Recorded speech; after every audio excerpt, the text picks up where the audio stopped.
안녕하십니까, 고승호 박사입니다. 오늘은 한안령에 대해서 같이 말씀을 나눠보겠습니다.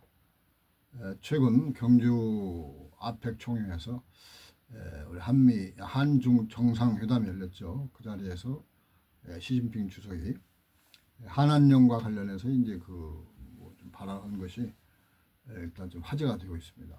그러니까 시진핑 주석이 우리 이재명 대통령과 대담을 하면서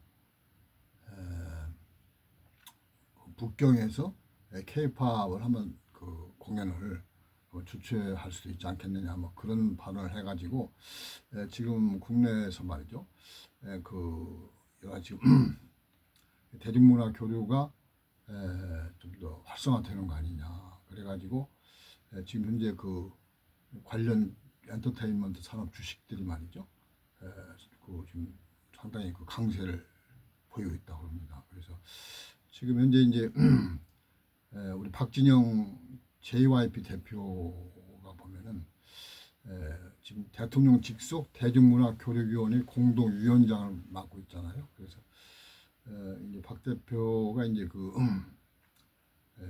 한안령 뭐 해제라든지 약화, 또한 중국에서의 일단 한국 연예인들의 활동이라든지 공연, 영화 상영 등이 좀 재개될 가능성이 있지 않느냐, 그런 식으로 지금 분위기가 하고 있는데, 물론 쉽지 않은 것 같습니다. 지금 현재 분위기를 봐가지고 중국의 한안령을 쉽게 풀 것 같지는 않다.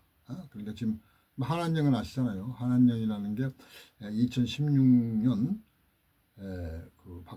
박근혜 대통령 시절에 이제 사드, 미국의 고고도 미사일 방어체라고 하는데, 이게 이제 미사일을 탐지, 추적, 요격하는 방어용 무기 체계라고 그러죠. 그래서 이게 이제 북한 미사일, 남쪽을 향해 발사됐을 때 고도 40에서 150km에서 격추할 수 있다.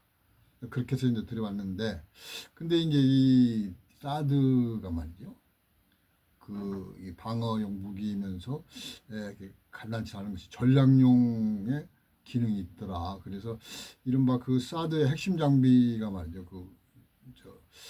엑스밴드 레이더라고, 이른바 레이더의 기능이 있는데, 이게 약 1000km 이상의 탐지 능력을 갖고 있어가지고 뭐 중국이 이 사드는 말이죠, 북한뿐만 아니라 중국 내 동북부 저 미사일 기지와 전략 자산 활동까지 다 포착해서 탐지가 가능하더라. 그러니까 중국이 그때 이제 발끈해가지고 이제 한안령을 이제 활동을 했는데, 물론 이제 중국 중앙정부는 공식적으로 한안령에 대해서 인정하지 않습니다. 그러면서 한국 쪽에서 이제 얘기를 하면은, 그건 주정부에서 뭐 자율적으로 하는 것이지 우리는 관여할 바가 안 된다, 그러면서 피해왔는데, 실제 지금 중국 내에서 말이죠, 우리 연예인들의 활동이 거의 뭐 중단돼 왔었고, 그다음에 한국 영화 상영이 안 된다든지, 그다음에 한국 게임이 중국에서 말이죠, 사라졌다. 한국산 제품의 불매 운동이 벌어지면서 한국에 말이죠, 유통업체들이 중국에 다수 진출했었는데 한안령 발동 이후로 다 철수했잖아요. 그리고 이제 중국의 관광객이 이제 한국 입국도 뭐 현저히 줄어들고, 그래서 지금 이제 한안령이 이번 시진핑 주석의 이제 방안을 이유로 과연 좀 완화가 될 것인가. 그런데 이것이 좀 어렵다고 하는 것은 말이죠, 사실 미국의 바로 사드 무기 체계입니다. 성주에 있는 사드, 즉 고고도 미사일 방어 체계를 해가지고, 이게 지금 보면은 아까 말씀드린 대로 엑스밴드라고 하는 말이죠, 미사일 탐지 장치가 중국의 전역을 거의 다 커버하더라. 그러니까 중국 입장에서 볼 때는 이른바 군사적인 말이죠, 대치 상황에 있어서 어떤 상당히 위협적인 요인이 된다 그래가지고, 이건 뭐 타이들이 용납할 수 없다. 그래서 한국 조국에 이제 그 제재를 가한 것인데, 이게 지금 한국의 입장에서 볼 때는 한미 동맹 차원에서 이제 사드가 들어왔다. 그런데 중국이 한미 동맹의 약한 고리인 한국에게 이제 제재를 가하고 미국에 대해서는 뭐 아무것도 안 하더라. 뭐 그러니까 이게 지금 보면은 우리가 좀 억울한 측면들인데, 근데 이제 한 국제법 체계에서 봤을 때 그 타국의 군대가 말이죠. 다른 나라, 예를 들어서 미군이 말이죠. 한국에서 그 중국을 상대로 해서 그 군사 행동, 작전을 펴더라. 사실은 그거 있을 수 없는 일입니다, 사실은. 그러니까 물론 한미가 이제 합의를 해가지고 그렇게 합시다라고 하면 이루어질 수 있는데, 그러나 이제 국제적인 지금 관행을 봐가지고 이른바 그 타국의 군대가 말이죠, 자국의 영토 내에서 해외로 향해가지고 그 군사 작전을 편다는 것은 그 이른바 안보에 큰 위험이 있잖아요. 예를 들어서 주한미군이 중국을 향해가지고 작전을 펴다가 둘이 충돌한다.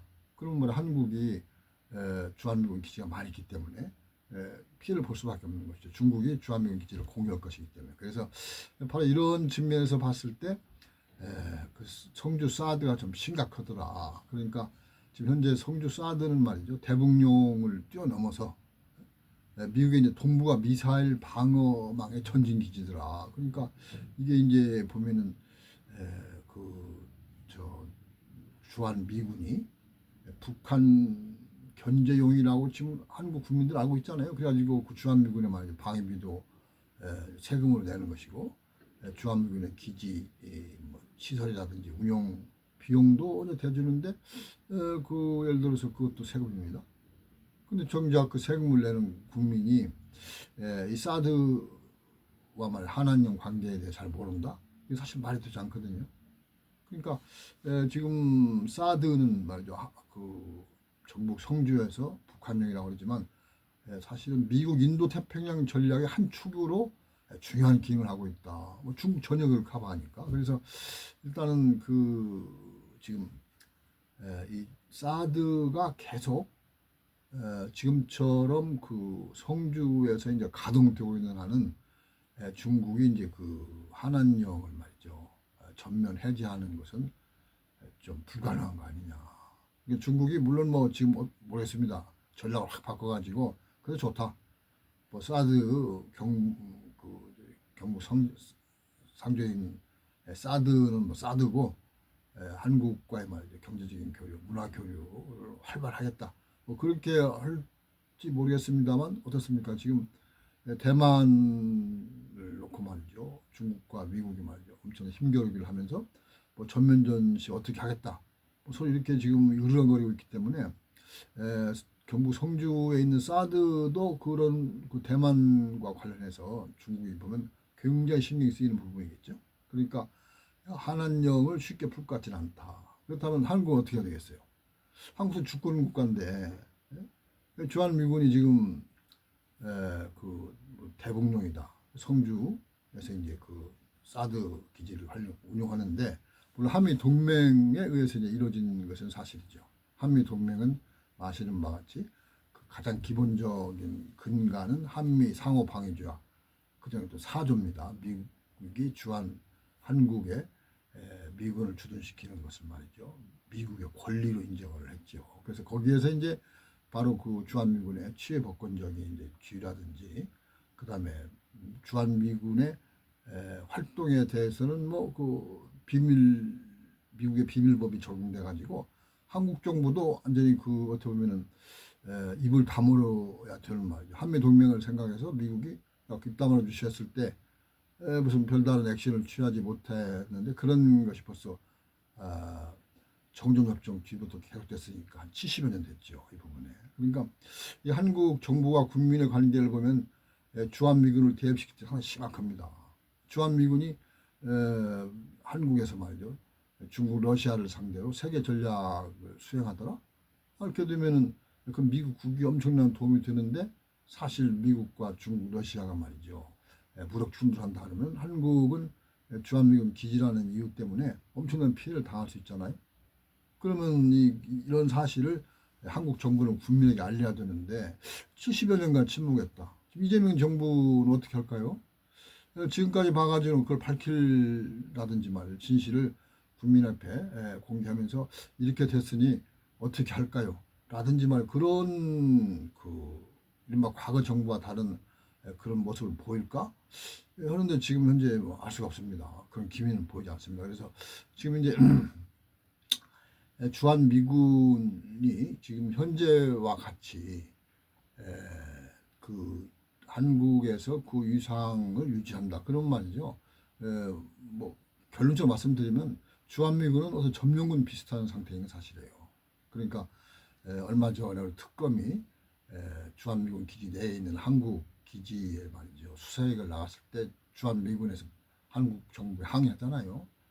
자기들의 말이죠 주권이 행사되는 미군 기지를 한국 특검팀이 사전에 뭐 통보 없이 양해를 받지 않고 들어와 한국 부대로 갔다. 이것은 분명히 이제 한미 동맹에 말이죠. 그저 위배된다. 그래가지고 한국 정부가 뭐 별로 떳떳하게 대응하지 못했고 또 한국 국민들이 궁금해하는데 이 정부가 얘기를 안 합니다. 왜 주한미군이 항의하지? 한국 정부는 왜 이렇게 그냥 이렇게 그냥 엉거주춤해가지고 국민이 궁금한 거에 대해서 뭐그 아무 유배나는 태도를 취하지? 이런 게 문제가 있는 거죠, 그러죠? 그러니까 지금 현재 이제 보면은 경북 상주에 사드로 해가지고 중국의 한한령이 내려지고 거기에 따라서 한국이 뭐 그 지난 10년간이니까 뭐 수십 조의 피해를 봤다. 그러면 그걸 누가 배상하느냐? 미국이 해야 되느냐? 우리가 예를 들어서 미국의 한미 동맹이라 하더라도 한미 동맹이 말이죠. 그 주한 미군인 그 중국과 러시아를 상대로 직접적인 말이죠. 전략적인 그런 목적의 그저 행동할 수 있느냐 따질 수도 있는 것인데 우리는 말이죠. 그걸 지금까지 얘기 못 하고 있죠. 한미 상호방위 조약 등에서 주한 미군의 말이죠. 비밀주의가 한국 정부도 그 동의해야 된다. 그런 것이 철칙처럼 그 준수가 되고 있는데 이 부분은 외국을 보면 좀 그렇게 타당하진 않아요. 미군이 주도하고 있는 독일이라든지 일본 같은 데 보면은 그쪽에 그 주도하는 미군이 말이죠. 세계 전략을 수행하는 것은 꼭 공개하고 그 부분이 협의하게 돼 있습니다. 그 아까 말씀드린 대로 미군이 타국에서 세계 전략을 수행했을 때 나타날 수 있는 여러 가지 결과에 대해서 말이죠. 공동 관심사를 해가지고 서로 짚어보는 건데. 근데 우리나라는 전혀 그거 안 한다? 이건 지금 우리가 그 경제적, 군사적으로 세계 말이죠. 선진국이라고 그러는데 이 정부가 이렇게 하면 되겠습니까? 정부는 사실은 그 주인공이 아니에요. 국민이 주인공이지. 국민의 말에 정치의 모습이 그 대통령이고 국회의원인데 이 자들이 말이죠. 어떻게 보면은 그 참 이해할 수 없고 납득할 수 없는 자기들이 영원히 대통령 국회의원 합니까? 그건 아니잖아요. 임기 끝나면 가는 건데 국민은 계속 남아 있는 거. 그러니까 어떻게 보면 정치적 모습으로서 말이죠. 그 역할을 충실히 한다는 것은 주한미군, 한미동맹 이런 관계에 대해서 이제 정확하게 좀 밝혀야 돼요.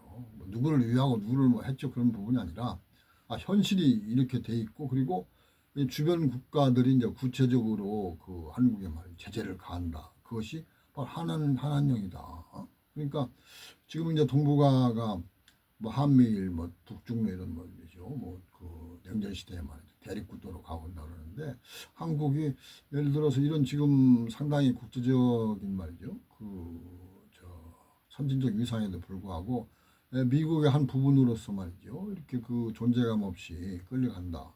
그러면서 피해는 감수하고 그 피해에 대해서 미국에서 얘기도 못하고 국민에 대해서도 진실 얘기 안 하고 이건 뭐 제가 보기에는 올바른 정부라고 볼 수가 없어요. 이런 정부는 다시 국민을 뭐 개돼지로 보는다는 말 비판을 피할 수가 없는데 한한령, 사드, 그다음 주한미군, 한미동맹 등에 대해서 이재명 정부는 더 이상 침묵하지 말고 진실을 밝히기를 촉구하면서 오늘 여기까지 말씀 마치겠습니다. 감사합니다.